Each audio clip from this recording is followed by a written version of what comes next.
Started though.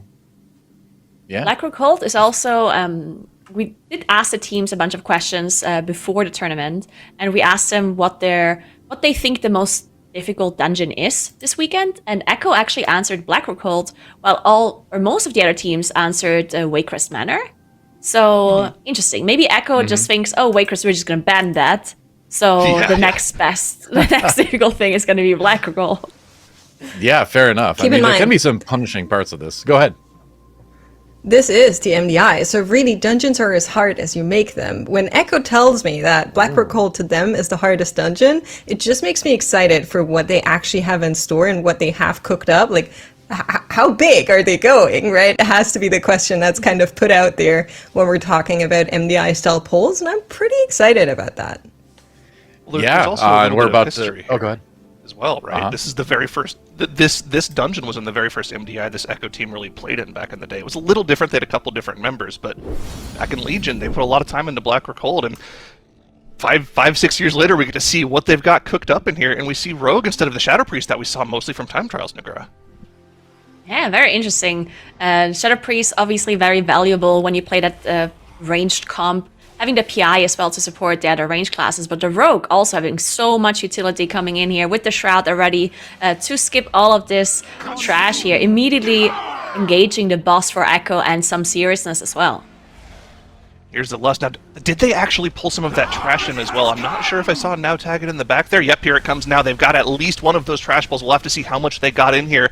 But this Bloodlust on the boss is going to do a lot for them. They've already got the boss down to 60%. Here's some seriousness sitting on that Bloodlust, waiting for the trash to get in before they start bursting. But it's put them so far behind already. Echo's already into the ad transition phase here, and they might just push the boss without having to push any of the ads. Of course, the boss does instantly push past that ad phase at 25%. It's just going to cast its AoE, so they don't have to worry about that at all. They don't have to kill a single one of these ads. They might just kill it before the boss starts casting. There it is. I think so as well. They're just doing so much damage to the boss. Look at the damage meters. Of course, there's a lot of AoE going on as well, but the boss is just melting for Echo. As the way does go down for some seriousness right after using Bloodlust and Combustion, which is very unfortunate for them, meaning that the mage damage is going to go down quite a bit. They did recover, did manage to get the rest back up, but now their Rogue goes down too. Obviously, with their damage dealer dying there and losing a lot of damage, this pull is going to get out of control very quickly for them. And look at the boss being so high HP still for them. They're already so far behind, and this is actually a really good use of like mandatory RP time in this dungeon. Of course, once you deal with the first boss, you have to wait for your homies in the dungeon to go open the door for you, so they're just going to deal with the rest of this trash while that happens, and this is actually just no downtime for Echo here. The door probably will open in the next 10 seconds or so here, and they'll probably want to finish off this trash beforehand, but they're not planning on using any more cooldowns here. They're saving this up for the next big pull they've got cooked up. Yeah, big problems here for some seriousness as they have a full team wipe and they have to go again. Now, unfortunately, this will be such a big time loss for them because they cannot do the same pull again. They don't have the Shroud, they don't have the skip that they can do, they don't have any cooldowns, Bloodlust defensives or offensives left. So they have to do the pulls one by one and then do the boss afterwards, solo basically. So yeah, unfortunately a very big time loss already for some seriousness. Coming into the tournament, of course, this is the first time that they are competing here. They are a full Polish team. And an interesting fact about the team as well is that during time trials, some of their members apparently did their first key that was above 20. So they were not doing keys on live at all that are above 20, just really playing in plus for items. And they just figured, you know what? We're excited to do MDI this season, let's try it. And they did qualify with some good times as well. But yeah, first time being in a tournament, obviously doing such a big pool initially as the first thing they show. So much pressure on that team. Yeah, it's definitely a completely different environment once you get in here, and you can see they're still having issues with the trash after the fact.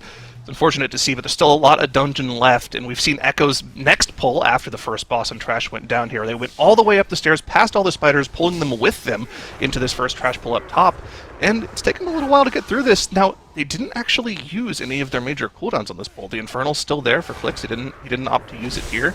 Maybe they're saving it for the next pull. That would be my major guess, because there's a lot of knife dancers that can easily wipe your group, even on this key level.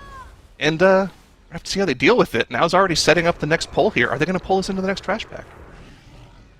Yeah, and then they also have 2 cloth wearers as well, right? Both the mage and the warlock taking so much extra damage from these physical shots from the archers, and the knife dance all being physical damage on top of this companion as well, leaping around. And you see the bleed effect on both Salia and Clicks, so there is a lot to heal if they do bigger pulls for Echo on their side. But they're controlling this really well. Of course, you can interrupt the knife dance and the archers as well. You can even line of sight the shots if you choose to do so. At the same time, you also have to interrupt that Arcanist constantly casting Arcane Blast onto random players, though. So this pull definitely requires some coordination by the teams. Yep, definitely does, but no major issues for Echo here. Just have that minion pulsing around that they'll deal with after the rest of the trash is dead. We'll see them all line of sight behind this pillar afterwards to make sure that they can get everything grouped up nicely. There's a lot of casters and ranged mobs in the pack. Or maybe they'll just tank them like this. They won't actually line of sight at all because that's damage loss, that's downtime. In we go here. That archer is out, but now uses a grip sigil to get it in. Everything's stacked up nice for them. Now they can just AoE away. Yeah, and even though the commander does have the most HP, this mini-boss in this pack, it doesn't do anything dangerous, but I'm sure Echo is focusing down that mob just because they want to get further quicker, right? And focusing the high HP mob does make sense if that is your goal, as we do have a lot of funnel going on as well with this comp that they're running, of course.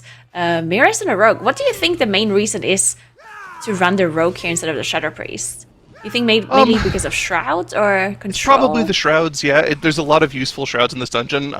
It also is a speed boost for your team, right? Whenever you're in the shroud. Yeah. So, yeah, that's one thing as well. But like, at the start of the dungeon, skipping past the first 2 packs, so you don't have to pull extra trash into the first boss, things like that.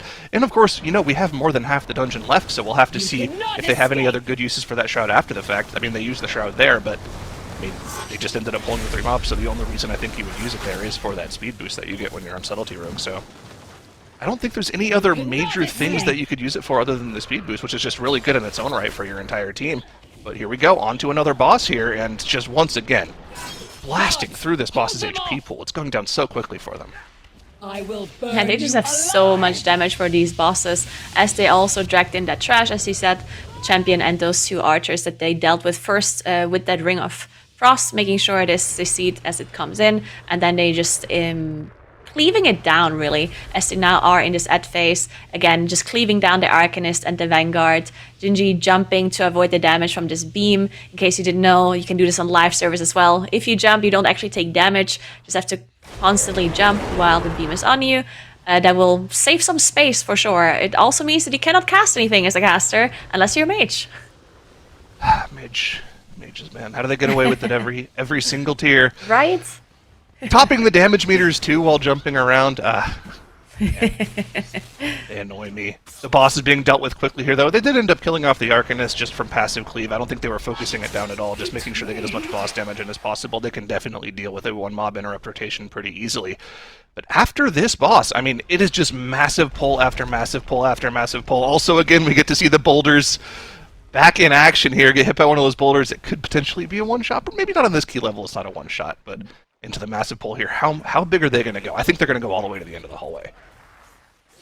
Maybe even further, we will see, as now is gathering up all of the trash. You can see all of the damage dealers not touching the trash just yet, making sure that now has aggro until it's gathered all the way to the end here. Of course, we also have the affixes Sanguine and Incorporeal. Incorporeal we have seen being CC'd by Salia with Hibernate and some other CCs coming out by the rest of the group. But Sanguine is one of these affixes that can be very dangerous. That's why you also see some of the CC coming out with the trash being pulled on top of bosses with the Ring of Frost. And then, of course, we also saw some healing go through for some seriousness, unfortunately, earlier on. But yeah, Echo, you can see now kiting the trash pack very nicely, making sure none of the Sanguine is healing the Blade Masters. There's some healing, 8.4 million you can see on the healing meter, but as long as the Blade Lords don't heal, that is actually the most important thing, because they have the most HP in this trash group.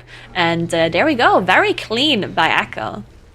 There's actually a little more nuance to that pull than we actually even, kind of put through it, right? If one of those Drink Ancient Potion cast goes off and that Scavenger starts doing the Flamethrower cast, which is one of the things they can learn whenever they get that Ancient Potion cast off, they could just be sitting in a Sanguine pool for the full 20 seconds, which is Yeah. It's a big, big time loss. So they needed to make sure they used all of their AoE CC to make sure not a single one of those Ancient Potion casts went off. And that 8.4 million healing, I think that's pretty much the best case scenario for where they were. Just a little extra healing from that stun going off is not that big of a deal. But we don't have time to think about what just happened because we're pulling all of the remaining trash, every single one of those Fel Lords, into the boss here on Smash Bite. Have to make sure not too many of these Fel Frenzies go off, or those Dominators could be a bad time for now here.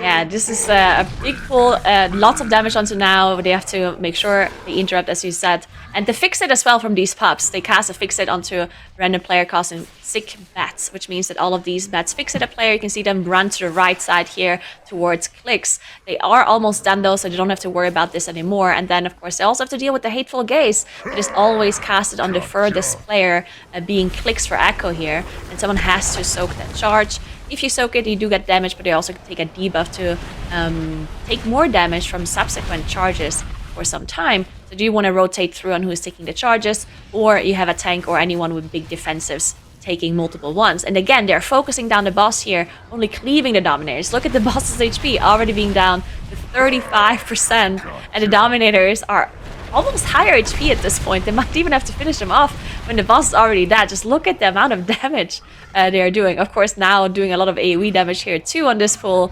with those pups initially.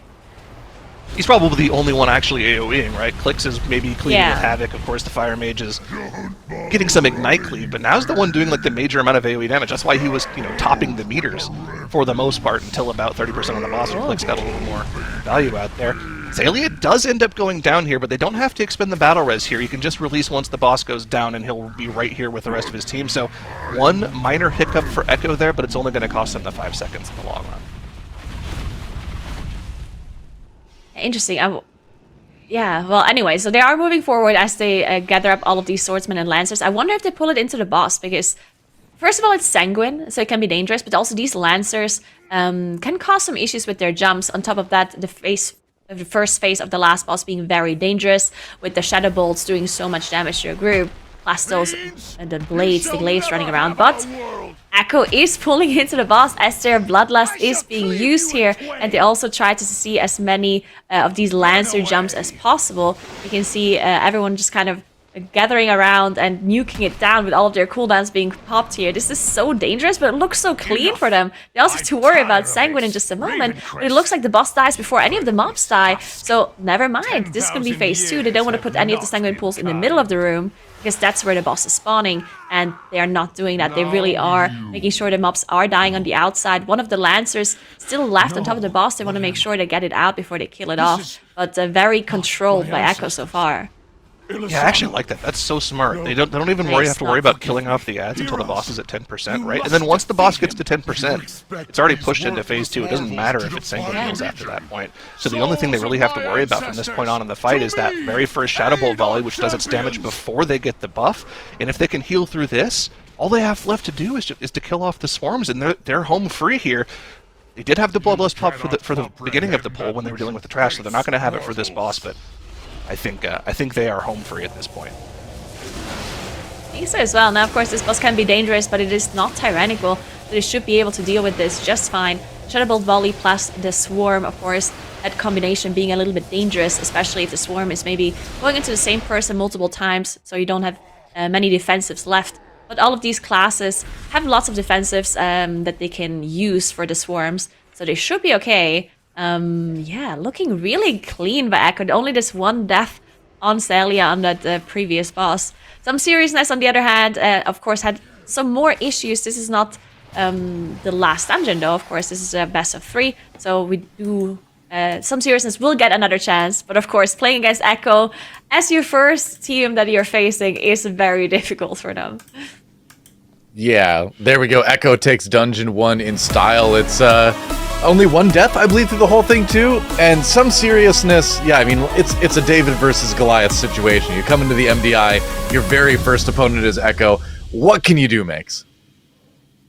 I mean, you already said it, both of you. I think it's just very hard when the last seed goes up against Echo, no less, but also just going up against the first seed. If you are in the last seeded position